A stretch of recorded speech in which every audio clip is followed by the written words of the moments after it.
नमस्कार दोस्तों, कैसे हैं आप। मैं डॉक्टर भुवनेश्वर दीक्षित, आप देख रहे हैं लोकदर्शक। उम्मीद है आप सभी अपने परिवार में कुशल मंगल से होंगे। आज श्रावण का पहला दिन है। सभी देशवासियों को और सभी दर्शकों को, वो हिंदू हो, मुसलमान हो, सिख हो, ईसाई हो, सभी देशवासियों को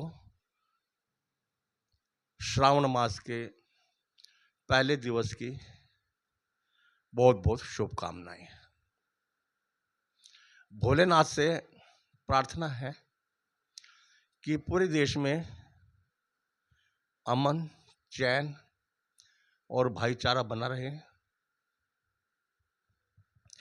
मित्रों, आज की वैसे कई खबर है, कई बातें बताएंगे।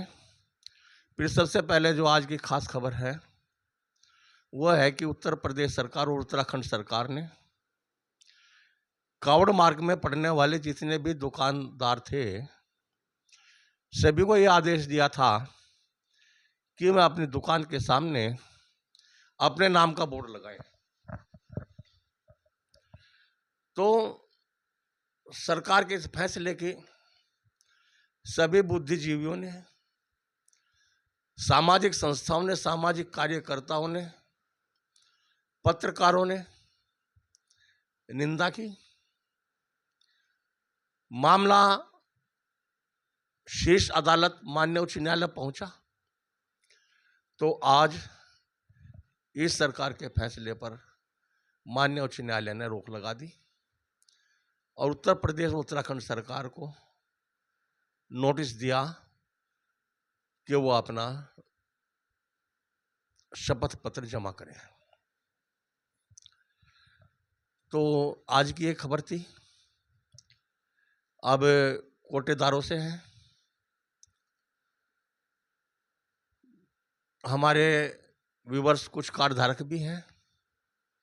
उनके कमेंट्स आए कि आप कार्ड धारकों के लिए कुछ क्यों नहीं बताते। तो कार्ड धारकों से निवेदन है कि वो शांतिपूर्ण तरीके से और समय के अनुसार अपना खाद्यान्न प्राप्त करें और दुकान पर किसी किस्म का उपद्रव न मचाएं। नई व्यवस्था लागू हुई है जिसमें ई पोस्ट मशीन है, नई कांटे लगाए गए हैं और जो भी मशीनों का संचालन होता है वो लखनऊ से होता है। इसमें कोटेदार की कोई भी गलती नहीं है। जब मशीन चलती है तो कोटेदार ये चाहता है कि जो भी मेरे कार्ड धारक है उन्हें जल्दी से जल्दी राशन मुहैया करा जाए, क्योंकि उसके पास लेबर भी है, लेबर को भी पैसा देना होता है और खुद अपना टाइम भी जो उनकी जिम्मेदारी है। तो इसलिए जो भी कार्ड धारक मेरी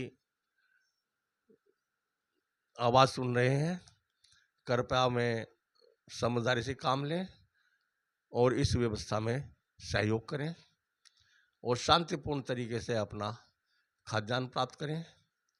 खाद्यान्न प्राप्त की तिथि 10-15 दिन होती है। तो यदि भीड़ ज़्यादा है तो अगले दिन आ जाए, यदि उससे भी ज़्यादा है तो अगले दिन आ जाए। और कोटेदार ऐसे भी हैं कि जब कुछ कार्ड धारक रह जाते थे तो उनको फ़ोन करके उन्हें बुला भी लेते हैं। तो इसलिए आप सहयोग करें। अब कोटेदारों से संगठनात्मक रूप से मैं बात करना चाहता हूं। आपने देखा होगा कि जंगल में पशु रहते हैं, उन सभी झुंडों में रहते हैं, संगठित रूप से रहते हैं। जो भी पशु अपने झुंड से अलग होता है या अपने समूह से अलग होता है तो जो शिकारी होता है उसी का शिकार कर लेता है। तो आप सभी से मेरी गुजारिश है कि आपका कोई भी संगठन है, आपने संगठन से मन लगाकर काम करें।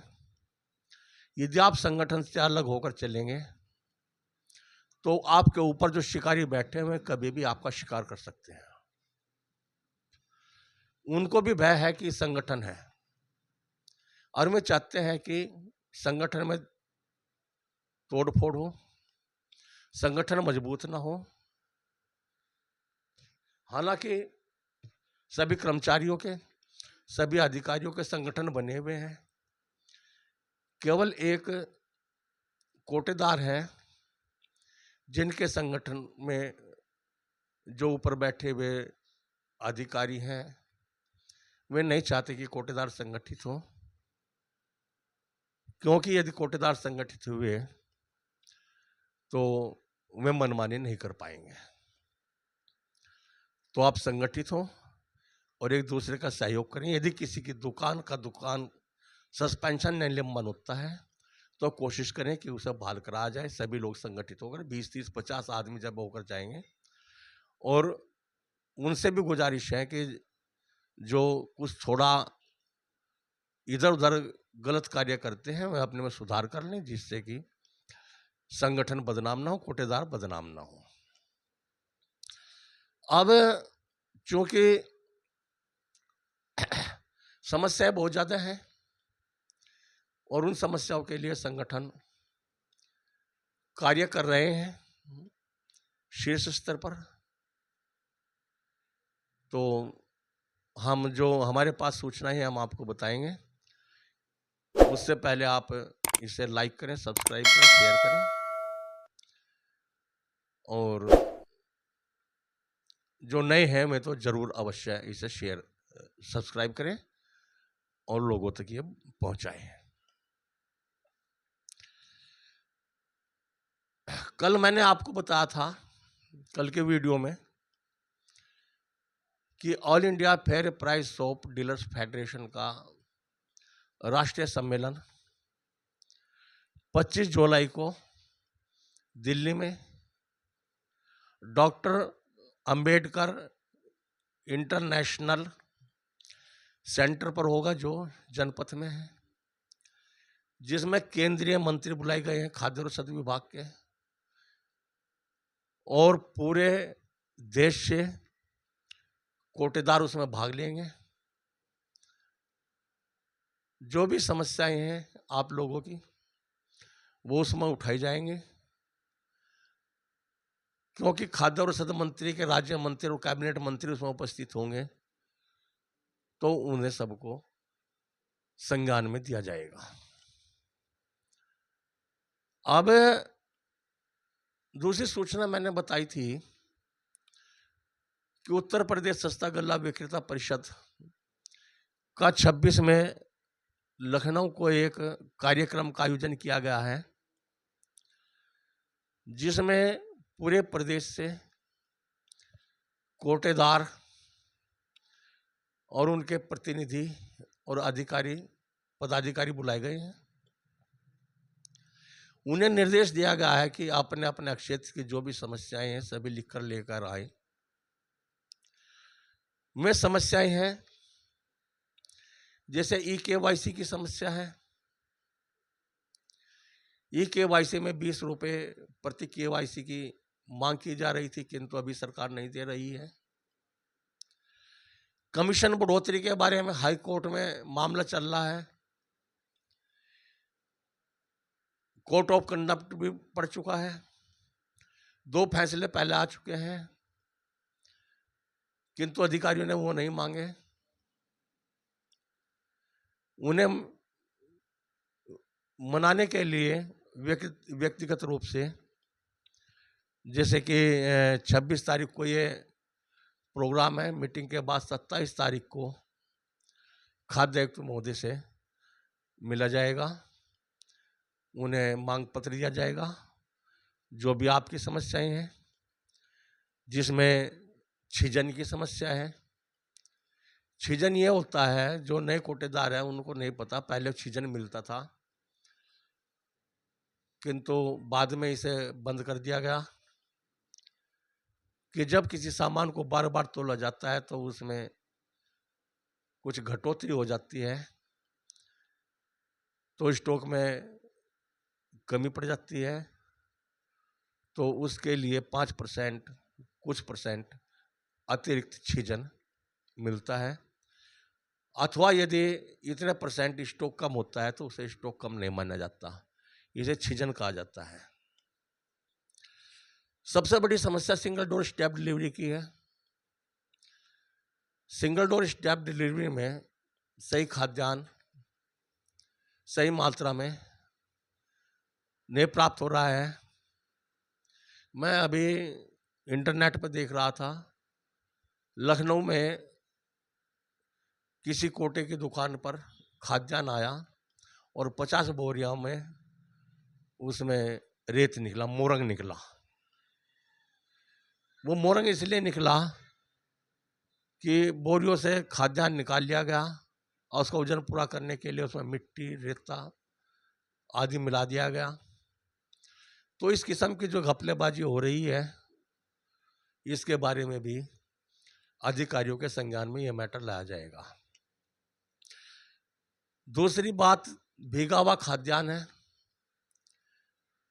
और आपकी दुकान तक खाद्यान्न नहीं पहुंचाया जा रहा है, तो ये सभी समस्याएं जो फिलहाल संज्ञान में है वे सभी उठाई जाएंगी, मीटिंग में भी उठाई जाएंगी और मशवरा किया जाएगा और फिर उसके बाद खाद्यायुक्त महोदय को मिला जाएगा और उन्हें इन समस्याओं से अवगत कराया जाएगा। साथ ही ये भी रणनीति तय होगी कि यदि मांग पूरी नहीं होती तो उसमें हमें क्या निर्णय लेना चाहिए। तो ये सभी बातें 26 तारीख को उत्तर प्रदेश सस्ता गल्ला विक्रेता परिषद की मीटिंग में होगी। उत्तर प्रदेश सस्ता गल्ला विक्रेता परिषद के प्रदेश अध्यक्ष अशोक मेहरोत्रा जी ने व्हाट्सएप ग्रुप पर या अन्य माध्यम से सभी जिलों के पदाधिकारियों को सूचना भेज दी है कि वे अपने क्षेत्र की जो भी समस्याएं हैं वे लेकर आए और खुद पहुंचे भी। उसमें यह भी देखा जाएगा कि जिले से कितने पदाधिकारी आए और किस जिले से संगठन को कितना सहयोग प्राप्त हो रहा है। इन्हीं सभी बातों पर विचार करने के लिए ये कार्यक्रम है। तो जो भी कोटेदार उसमें किसी वजह से नहीं पहुंच सकते, वे हमारे चैनल के डिस्क्रिप्शन में व्हाट्सएप नंबर लिखा हुआ है, उसमें आप व्हाट्सएप पर समस्या लिख करके एक प्रार्थना पत्र सादे कागज पर व्हाट्सएप पर भेज दें, क्योंकि इस मीटिंग में मुझे भी जाना पड़ेगा, मेरा भी रिजर्वेशन हो चुका है, मैं भी इस कार्यक्रम में मौजूद रहूँगा और उम्मीद है कि खाद्यायुक्त महोदय से मिलने में, भेंट में जो प्रतिनिधि मंडल जाएगा, यदि उसमें हमारा नाम आया तो हम भी अवश्य पहुँचेंगे। यदि नहीं पहुँचे तो आपकी समस्याएं हम जो प्रपत्र दिया जाएगा, जो भी ज्ञापन दिया जाएगा, उसमें अवश्य गिरवाएंगे। तो आपको यदि यह सूचना अच्छी लगी है तो इसे पुनः आपसे आग्रह है कि आप लाइक करें, सब्सक्राइब करें, शेयर करें और उम्मीद है कि आप संगठित रहेंगे, अपने संगठन के प्रति जागरूक रहेंगे और अकेले नहीं चलेंगे, किसी के बहकावे में नहीं आएंगे। जो लोग ये कहते हैं कि संगठन में कुछ नहीं है, संगठन में बहुत कुछ है, हमारे सामने बहुत से ऐसे उदाहरण हुए कि जो राशन विक्रेता संगठन से अलग चले, उनको अधिकारियों का कोपभाजन बनना पड़ा। तो देखने के लिए बहुत बहुत धन्यवाद। फिर पुनः आप सभी को श्रावण मास के पहले दिवस की बहुत बहुत शुभकामनाएं। उम्मीद यह है कि अपने क्षेत्र में आप सामाजिक समरसता बनाए रखेंगे, भाईचारा बनाए रखेंगे। जो ये विघटनकारी ताकतें हैं, जो आपस में जातिवाद के नाम पर, धर्म के नाम पर, संप्रदाय के नाम पर, भाषा के नाम पर, मैदान के नाम पर बरगलाने का काम कर रहे हैं, हम सभी को संगठित होकर के अपने त्यौहार मनाने चाहिए, एक दूसरे का सहयोग करना चाहिए। मुसलमान दीपावली पर शुभकामनाएं देते हैं, हमें उनके त्यौहार पर शुभकामनाएं देनी चाहिए, आपस में मिलजुल कर त्यौहार मनाना चाहिए। यही मेरी आपसे गुजारिश है, यही विनती है। जय हिंद, जय भारत, नमस्कार।